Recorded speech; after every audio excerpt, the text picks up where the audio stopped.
very much for your very pertinent observations. I respect your comments. Yes, Dr. J.P. Narayan, I'm sorry that I had to wait for some time. Yes, thank you, thank you. Honorable Speaker, I think there's a lot of gloom in this room as well as in the country about our parliamentary democracy. So I would like to start off with something positive. In some ways we haven't done badly at all. I think it's important to remind ourselves of that before we berate ourselves in our democracy and our political institutions. Of course there's much that's wrong. But if you go by 4 yardsticks that really allow us to claim to be a functioning democracy, I think we have done pretty well. Competitive elections, we certainly have competitive elections, and we have thrown out governments persistently, and you so rightly pointed out in 1977. I don't think anybody really believed it would happen. We all dreamed it would happen. We didn't really believe it would happen. I was a young man at the time, hoping that the tyranny would end, and the way the people responded was magnificent. So competitive elections. Political freedoms, which are so necessary for this competition to be real. With all our distortions, I think there is real political freedom in this country. All of us can say pretty much what we like. I don't think there's real fear of being jailed or mugged or worse in this country. The winners do not punish the losers merely because they happen to be the losers. We have many of our neighboring countries and elsewhere where you may lose your head, not merely freedom, merely because you lost the election. And the elected government is truly in power, not a coterie or a junta. I think these 4 are of inestimable value, and we should recognize those before we look at the problems. So I would like to specifically state these things, not that we do not know, but I think we have to have more rounded appreciation of what's happening in democracy. The second broad point I'd like to make is, increasingly democracy is so delegitimized in this country that many people are tempted to look at illiberal, undemocratic solutions. For instance, there is a belief increasingly that the rise of the unelected, that is better for the country than the elected. I think that's a very dangerous delusion. Many people have written books about the unelected, written books about the constitutional organs. The Honorable former Chief Justice, he had the courage to state that there were some distortions because the Parliament, for a variety of reasons, yielded space. In this case, to the judiciary, it was somewhat delicate, but I think I should be somewhat more indelicate and then state it openly. You have been stating it very repeatedly. Yielded space, and I think it's a perversion of our democracy and constitution to think that the judges can name their own successors. No functioning democracy in the world allows that to happen. It is very clearly, unquestionably a perversion of the constitution. That the lawmakers did not have the courage and the gumption to stand together, even though they believe it passionately, to stand together and correct the distortion is actually a very sad commentary on the way our democracy is functioning, and that must be corrected soon. Otherwise, increasingly, we will fall prey to the temptation to believe that a non-democratic organ of state is always a better organ. The middle class tends to believe that a politician by definition is bad, politics by definition is utterly dangerous and criminal and villainous, and therefore anything non-political is perfectly acceptable. There's nothing more dangerous than that. Having said that, you raised the issue of what happened in Parliament during the confidence vote. And I, along with millions of our countrymen, am deeply grateful to you for invoking the inherent provision by which the House can expel its own members for conduct unbecoming of the members.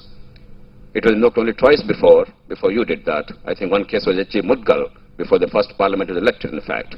The second was when Mrs. Gandhi herself was expelled for a contempt of the House or for misleading the Parliament, or Parliamentary Committee. But otherwise, nobody dared to do that. You did that. But I would like to emphatically submit that the roots of the problem are not technical. They are not in the House. What is seen in the House is merely a symptom of the much deeper malaise. Dr. Shashi Tharoor mentioned that, Dr. Bhaskar Rao mentioned that, and the Honorable Member of Parliament, Mr. Ranjita, mentioned that. I think we should go into the core of that issue. There are three big symptoms of this deeper malaise, and I would like this body to look at that very dispassionately. It's not enough to simply say things are bad and express our angst. The first is the divisions. The Secretary General mentioned in his presentation initially, and you mentioned that, the fractured politics and the divisions, the way things are happening in Maharashtra now, the Northeast, the sub-regional passions aroused persistently in many parts of the country, or the way Delhi itself was paralyzed, the national capital was paralyzed in a country as large as 1 billion people because of a Gujjar Meena agitation. It could happen again tomorrow. We only temporarily pushed it under the carpet. It could happen tomorrow again on the caste issue of reservations. You can clearly see political commerce made out of these fractious divisions in society. And it makes abundant short-term political sense for politicians and parties to play up to these tendencies. And there's a systemic problem we cannot ignore. There's no point telling them to be patriotic, to be national, when to be national means to lose the election. So how do we create an environment in which that changes? Question one. Two, I'm grateful to Dr. Bhaskar Rao for raising the important question. Mr. Shyam Benegal, like many well-meaning, intelligent citizens deeply concerned about democratic values in the country, and the Prime Minister himself belongs to this category, is arguing for state funding. Dr. Manmohan Singh repeatedly said that. With due respect, sir, that simply is not the solution at all. The concept is sound. The problem is, as Dr. Bhaskar Rao mentioned, in many states, the expenditure for a state legislative office, in fact, in all this discussion, we're talking about the Parliament. With due respect, Mr. Speaker, the real problem of India is in the states. The Parliament is more of a symbolic value. The governance, the good and the bad, and the politics, the good and the bad, is really in states. And therefore, any discussion to be meaningful has to really encompass the state legislatures and the way democracy is functioning there at the grassroots level. For a state legislative office, let alone a parliament, Lok Sabha office, the typical expenditure in my state of Andhra Pradesh by a major party would be of the order of 5 to 10 crore rupees. I am not exaggerating, Mr. Speaker, a bit, and you know by now very well. Every member of parliament who knows Andhra Pradesh, or Karnataka for that matter, understands that. No, he's saying it'll be more. I tend to be conservative in these numbers. In the next election in Andhra Pradesh, easily we will see an expenditure of about 15 crore rupees by at least 3 major formations for each assembly constituency in Andhra Pradesh. And that means about 4,000 crores in Andhra Pradesh alone. Most of this expenditure is not for campaigning. The reason why public funding will not work is 80 to 90% expenditure is to buy the vote straightforward with money and liquor. It does not mean that the money will guarantee election. It does not mean high expenditure guarantees election. Sometimes it does not. But it means that non-expenditure guarantees defeat. Huge expenditure has become a necessary condition but not a sufficient condition. So we must not confuse between the non-success of high expenditure for robustness of our democracy. There is a huge entry barrier which prevents ethical politics to enter. The reason why the good people do not enter is the good guys come last. They simply have very little chance of getting elected. There still are a few exceptions like Bengal, like Kerala, like Gujarat in many ways. There are still a few exceptions individually because the stature, the towering stature of an individual, you may get elected. You may still overcome these barriers. But I'm talking about the overwhelming majority of members of parliament or the state legislatures in the country. The exceptions only prove the rule. We must not go by the exceptions. When money transferred to the voters and inducement is the primary determinant of the outcome, any amount of state funding will not solve the problem. And in fact, many members of parliament unfortunately are not sufficiently aware the 2003 law on electoral funding in the country is an exceptionally sound law, except that it simply is observed in the breach. Nobody cares, because if the expenditure is legitimate and fully accounted and accountable, then the law will work. If the expenditure is illegitimate and unaccounted and unaccountable, no law will work. It's as simple as that. and there's really accounted and accountable, then the law will work. If the expenditure is illegitimate and unaccounted and unaccountable, no law will work. It's as simple as that. And there's an incentive now to not operate that. And even the provisions of the existing law, like for instance, free television time. Dr. Bhaskar talked about the perversions of democracy in the United States and the huge television expenditure. And Barack Obama spent millions of dollars in 1/2 hour just 48 hours ago to go to the nation. Now in India, the lawmakers have taken care of that by guaranteeing free airtime in public and private channels for recognized political parties. What happened? The rules have not been changed in order to make this simple rule operational, even when the parties have something to gain. It's an amazing development. Even after the law was enacted in 2003, we still have not framed the rules, and therefore the law is inoperative to this extent. India is one of the few countries that gives 100% tax exemption to the donors of political parties. And yet, 95% of the funds to political parties or to elections is unaccounted because nobody finds it convenient. Because the expenditure is not legitimate. And that's not what wins elections. This is all for the theoreticians and for the reformers and for the nice guys in the country, not for real politics. Therefore, we must go deeper into these issues of money and the distortions of money, power and politics, resulting in the behavior in Parliament that's merely an external symptom. Deep inside there's cancer. This headache will not be solved by merely cutting off the head or thinking of some Saridon or some analgesic. The third, of course, is freebies. It's not merely that I give money during elections. Increasingly, the members of legislature and the parties in power and opposition, they've realized that the state money itself is there as an inducement for the vote. Even if you take away a big part of that cake for private gain, you can still give a significant part for 2 rupees rice, free electricity, free color television. Which other democracy sees a color television being given free and being accepted as the norm? It's not even part of the constitutional duties of a government. At least rice, you can claim that there is a reason why the poor should be supported, at least for the time being, though it's not a solution to poverty. But color television, and yet the system did not have the gumption to stand up and say, Mr. Karunanidhi, distributing television is no part of the state. The Election Commission has no guts, and I don't know what the Supreme Court is going to do. I hope the Supreme Court will say, at least this is a corrupt electoral practice, because we're not gone too far. Tomorrow I'm waiting for a day when a party will say, I will distribute 5 bottles of liquor every month to your family if only my party is elected to office. Why not? How is it different from a color television? Therefore, the freebies. Now, how do we address these issues? Some people mention the question of incentives, Mr. Speaker.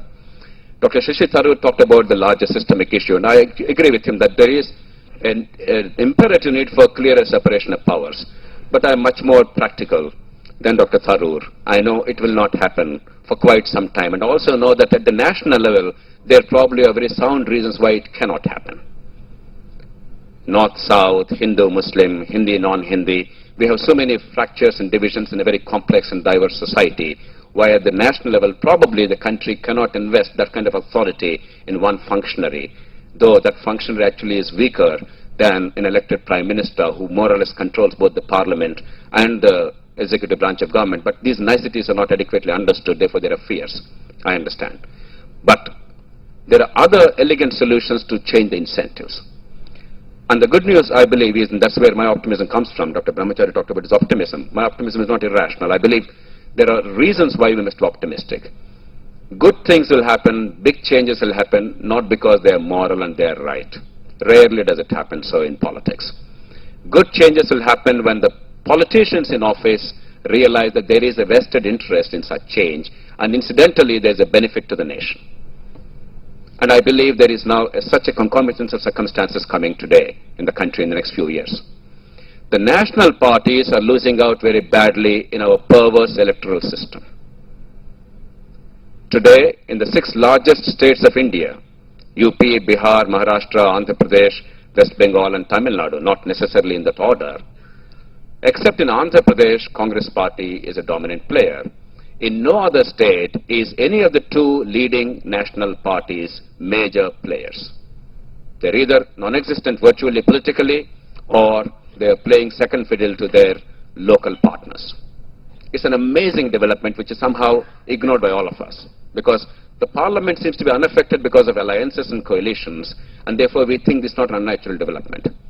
Increasingly, as the national parties are coming below a certain threshold of vote, their seat share is falling well below their vote share. And once people realize that their vote does not translate into electoral presence, representative election, automatically that party dries up. Then you have a Hobson's choice. If you don't have an alliance with a local partner, you are zero in parliament from that state.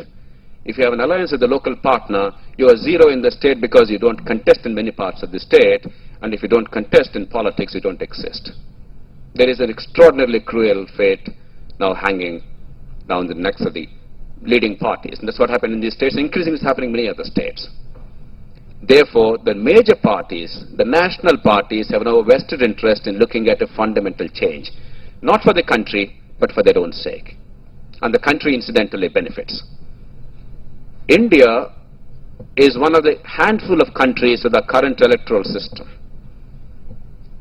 By a quirk of it, Dr. Tharoor talked about margarine versus butter when Attlee offered the presidential executive system, the clear separation of powers. But come to the first past the post system. It's an unnatural system which is accepted only by Britain and its former colonies and no other country on earth. Somehow we in India think that's the only normal political system operative in the world. Right now there are only 8 countries in the world that operate that. Even Britain's former colonies have rejected it increasingly. New Zealand has switched over to a proportionate system. Australia has a very sophisticated alternative voting system. And wonder of all wonders, Britain is giving up its own first past the post system. In Scotland, Wales and Northern Ireland, in the regional parliaments, Britain has a proportionate system. It has given up its first past the post system. In London City, 20% of Britain, the mayor is elected by a direct election. He is a presidential executive. Britain is giving it up. The British Parliament is the last institution in Britain that still sticks to this first past the post system. And Indians are the last living Englishmen, as somebody said long ago. And we stick to it like limpets. We don't realize that this is a totally unnatural thing. And this is hurt in the country because the marginal vote is all important today. It does not matter how honest you are, how capable you are, if the people's perception is that you are not likely to win, even if you are popular otherwise, you will not get the vote. It does not matter if you get 40% of the vote, or even 48% of the vote. It's the marginal vote of a few thousand that will make or break your political fate. And therefore politicians are responding to that desperate choice. It's not because they're cruel or crooked. It's easy for us to say all these politicians are crooked. It's a ridiculous notion. Politicians can be honorable, politicians can be ugly also. They have not taken a vow to destroy India. They have only taken a vow to do whatever it takes to come to power. And that's the function of politics. How can you blame that? Therefore, they are spending these vast sums in the hope of garnering the marginal vote. Because that 1,000 votes extra is the determinant of victory or defeat. And happily, it does not require a constitutional change to switch over to a proportionality model. All it means is a multi-member constituency model with a proportionality-based system. And you know some more than anybody else, the first 2 parliaments were elected in multi-member constituencies. There was no reservation of constituencies for SCs and STs in the first 2 parliaments in 52 and 57. Only because in one particular seat, Mr. V.V. Giri was unelected. He was not elected because he came number 2. The first seat was open in that seat because of a local quirk, a scheduled tribe, but a Raja scheduled tribe was elected. The second seat was reserved to a scheduled tribe. Both seats went to scheduled tribe. The parliament panicked instead of finding a rational solution. Therefore, they started reserving constituencies since 1962 onwards. We could do it through a normal law. The constitution makers were very wise. They very carefully crafted the constitution to give us space to have a multi-member proportionate representation system. There's no reason to have this kind of a first past the post system. It is merely by Representation of the People Act. Today, I believe the sickening feeling that many people get out of the first past the post system and the coalition governments and the corruption, and of course the notes for vote, whatever. This gives us tremendous opportunity. Post 2009, there is tremendous fear. of even more fractured coalition. The unspoken fear in the country is the sickening feeling that many people get out of the first past the post system and the coalition governments and the corruption and of course the notes for vote, whatever. This gives us tremendous opportunity. Post 2009 there is tremendous fear of even more fractured coalition. The unspoken fear in the country is even the kind of cohesion that we found so far may elude us in the coming years. And it will almost certainly elude us. Increasingly in many states, because of the caste-based politics that Ms. Ranjita has talked about, many small parties are emerging with local clout without any kind of overall credibility and yet electoral presence, and therefore, even in states which earlier had stable governments, we now see an increasing spectre of unstable and unethical coalitions. I'm a great fan of coalitions. I believe that stability for stability's sake is no good at all. Stability of the graveyard sometimes is more dangerous than instability. But unethical coalitions and instability mandated by money power is a very dangerous thing, and that's increasingly happening in the country, and it's more likely to happen in the future. Therefore, I believe there is now a desperate need for the major parties themselves to switch or accept that they are so bound by their own inertia, by business as usual, that they refuse to look at that once they're entrenched in power. Once they're out of power, they're powerless to do anything about it. But I think this vicious cycle must stop. My appeal to you, Mr. Speaker, is this is something that is eminently doable. Recall will not work for the reasons Dr. Tharoor mentioned. In a plural society, it's easy to join hands on caste and other grounds to defeat anybody. And in a country where people are perpetually angry and therefore they want to throw the bums out, the one dominant feeling in the country, except a few pockets of India, is somehow destroy the government of the day, somehow teach them a lesson, somehow send them out. In that prevailing climate, recall appears very nice, but it's not a very elegant solution. It becomes chaotic, it becomes extremely destabilizing, it becomes dysfunctional. Theoretically sound, I have no quarrel with that, but we must recognize the realities of Indian society and politics. And therefore, I don't think there are any technical fixes. I don't think it's a problem that can be solved by training. We require training, no question. I don't think it's a problem that can be solved by another typical middle-class fashion statement that if only there are educational qualifications for members of parliament, as if members of parliament are uneducated. The truth is 85% of them have degrees. And in a country like India, I don't think degree really matters. If a degree really is made a prerequisite, another 15% will definitely get degrees. That's not a big issue. It doesn't change India. The truth is, the current electoral system does not allow space for decent elements to enter politics unless you are the son and daughter of an existing politician, unless you made tons of money, very often illegitimately, sometimes could even be legitimate but unaccounted, and unless you are a criminal. And therefore, bemoaning that politicians are behaving the way they're behaving doesn't really solve a problem. I think we have to look at the electoral system. And one last word, Mr. Speaker, sir, we could have hopefully a more meaningful dialogue rather than this monologue. I'm ashamed of this monologue. The party system. Ms. Ranjita talked about how the party leaders egg them on. Now, if she persistently disobeys her leaders, and in fact, if what she said today is revealed in public, I fear for her political future. There is a realistic chance that she will not be renominated if she is such a rebel in the party. Now, no sane country can allow our best material to be at the mercy of the political leaders, often unelected, anointed, and sometimes anointed by succession, hereditary succession. It's a disgrace to this country. We must, and I passionately believe this, unless you transform political parties, you cannot transform politics of India.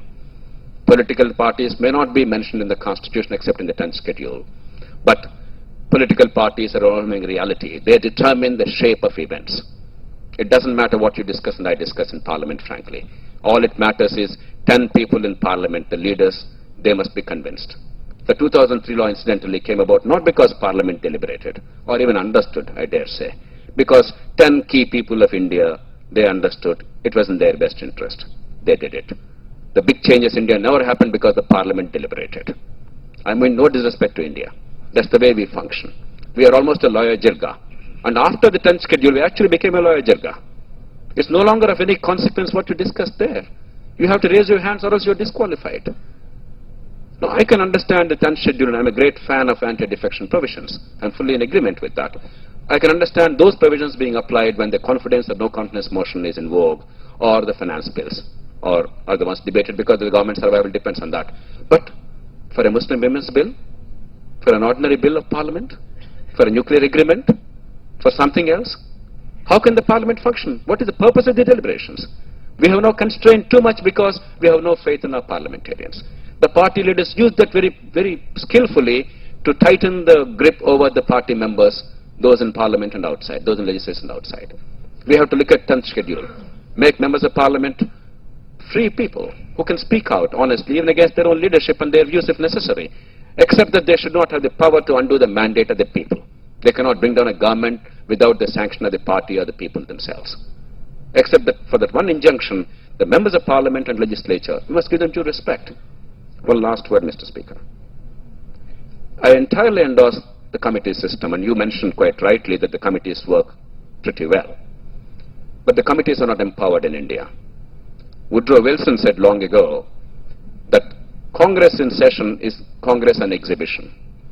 Congress in committees is Congress at work, and that's true with our parliament too. But because the committees are not empowered, not adequately empowered, while the committees do extremely valuable work, it is not finding expression in terms of the parliament's overall output. Nor do the members of parliament feel that they have a sense of satisfaction in doing an outstanding job. Empowerment would help. So, and in that, would empowerment help, or all the vices will come into the system? Sir, I am a great believer in human nature. I believe if you design a system well, give incentives, the best in the human beings will come. After all, our first generation leadership in this country after independence was absolutely unmatched in the world. We are capable of that, and you are a standing testimony to that. So I have no reason to disbelieve that the best will come to the fore if only we create the right conditions. Now, frankly, to be a good member of parliament today, sir, what is the incentive? You get elected after enormous hardship, and in this wretched system, after spending tons of money, you're asked to raise your hands. Occasionally you can speak out. Rarely a speaker like you may pat an MP on the shoulder and say you've done a good job. Otherwise, where is the public esteem? Where is the opportunity to shape events for a member of parliament? Unless you empower the committees, you tell them that you can't vote against your party. You tell them you can't interfere in the executive branch of government because that is no-no. That is improper. You can't telephone to the Thanadar and tell him that, look, release so-and-so, or interfere in a contract for a commission or a tender or whatever, or a transfer of an official. What does the member of parliament or an MLA do? It's all nice for us to say, you should not do this and that. And I'm one of those keep saying, remove the 2 crore rupees for MPs each year. It's fundamentally wrong. All this is true. But what is the legitimate space for a member of parliament in this country? Or an MLA in this country? If you don't have a legitimate space, if there is vacuum, what happens? Power abhors vacuum. Abuse of power becomes endemic. Therefore, empower them, not only in demand for grants, but also in all public policy matters. In overseeing legislation and its implementation, you have the 1995 law, Delhi Rent Control Act, enacted by the Parliament of this country. Until today, the executive branch of government, despite several successive prime ministers and governments, did not see it fit to implement that law. The law is simply not implemented by the guise of not creating the rules. What kind of a system is this? What self-esteem can a member of parliament have? The parliament has a duty and a right to haul up the executive and say, look, why did you not do it? I want you to do it, and so date. That's the will of the parliament. It's violated by the executive branch of government. Subordinate relations is an excuse to undermine the parliament. Similarly, the key appointments in the country, let there be a process of confirmation by the parliament, or the appointments are suggested by the government, let there be a public hearing. Let there be a confirmation by the members of parliament. Of course, there will be a lot of mess. It will not be worse than today. In my state, in the past 6 months, an honest official was transferred 5 times. There's no point pretending what's happening today is wonderful. It's rotten. Let it come out. Let people debate and discuss. Let members of parliament, citizen assemblies, let them have the opportunity to question this. And there'll be decent people to change this. Then parliament becomes attractive. Assembly becomes attractive. You make it unattractive except by abuse of power. You make honesty incompatible with survival in public life. And then we lament that good people don't come in. Why should Mr. Narayan come into politics? Unless he's insane. In this country, we created such conditions. Some of us are insane. That's why him to come, he is not insane. Even then I want him to... No, Mr. Speaker, that's the point I'm making. Many of us who are now into politics, I am into politics now and you are into it for the past 40 years, blemishless record, don't allow the conditions to prevail in which a Dr. Manmohan Singh is fit to be Prime Minister of India but cannot be elected to the lower house of Parliament in our wretched electoral system. That is the tragedy of this country. And we're all pretending that that's not the case. If you want the best, you create a system that brings the best. You create incentives by which honesty can be preserved. And it's possible, and happily, it's necessary now. Mr. Speaker, before you demit office, because you have made what I hope is not irrevocable, an irrevocable commitment that you will demit office out of anguish, out of disgust, because you're tired and exhausted, and God knows that you earned that right to be tired and exhausted. But before you demit office, please make this the central plank. There is a realistic chance of this happening, and this is the window of opportunity for this country. Thank you. Very much. Yes, last but not the least, Suhas Borkar, very well-known civil activist. Yes, Sri Borkar.